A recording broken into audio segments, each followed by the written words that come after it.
Bonjour, je suis Francis Mitati. J'aide les entreprises à être en règle sur le plan juridique et fiscal tout en prenant moins d'engagement grâce à la méthode entreprise sans souci. Si vous voulez profiter de cet accompagnement, je vous invite de vous abonner sur ma chaîne YouTube en cliquant sur le bouton s'abonner qui se trouve en bas de cette vidéo. Dans cette vidéo, je vais vous parler de qu'est-ce qu'est un dirigeant de l'entreprise, ses conséquences et comment l'éviter. Le dirigeant d'entreprise est chargé par les associés de représenter la société tant dans les rapports internes que dans les rapports avec des tiers. Le dirigeant de l'entreprise gère la gestion quotidienne de l'entreprise. Le dirigeant d'entreprise est nommé par les dirigeants, par les associés.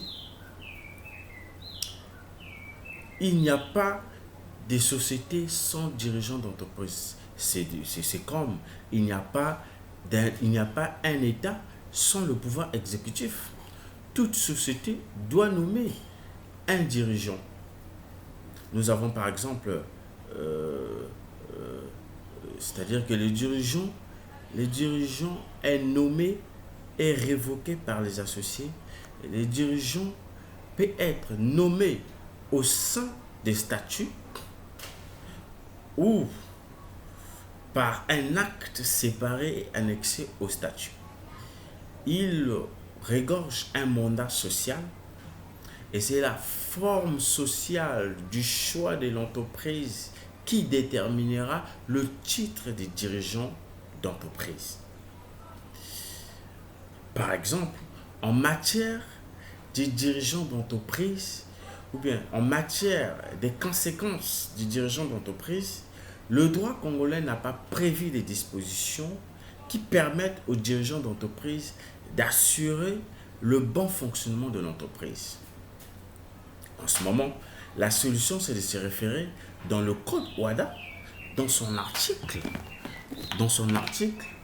le code OHADA, dans son article 32, je prends un exemple du type de société, de la forme juridique de société qui est la société SAR, ou bien la société à responsabilité limitée. Je vais vous faire la lecture de cet article.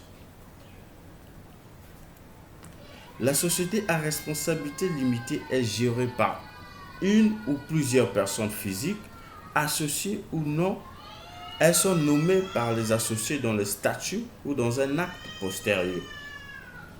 Dans le second cas, à moins qu'une clause de statut n'existe qu'une majorité supérieure, la décision est prise à une majorité des associés représentant plus de la moitié du capital. Toute libération prise en violation de ces règles de majorité est nulle. Dans cet article, il ressort que les associés doivent nommer un dirigeant qui assurera le bon fonctionnement de l'entreprise.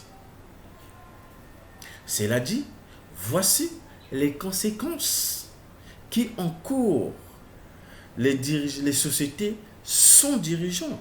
Nous avons en premier lieu la faillite de l'entreprise.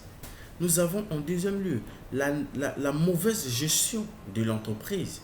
Nous avons en troisième lieu le non-respect des dispositions légales.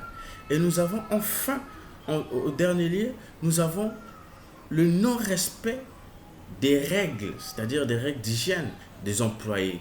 Cela dit, la question qui se pose, c'est de savoir comment l'éviter. Mais la réponse est simple, c'est de nommer un dirigeant qui assurera le bon fonctionnement de l'entreprise. Je vous réserve les détails de cette solution dans la méthode entreprise sans souci.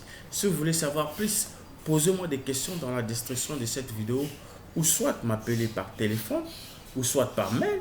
Mes contacts vont s'afficher à la fin de cette vidéo. Merci.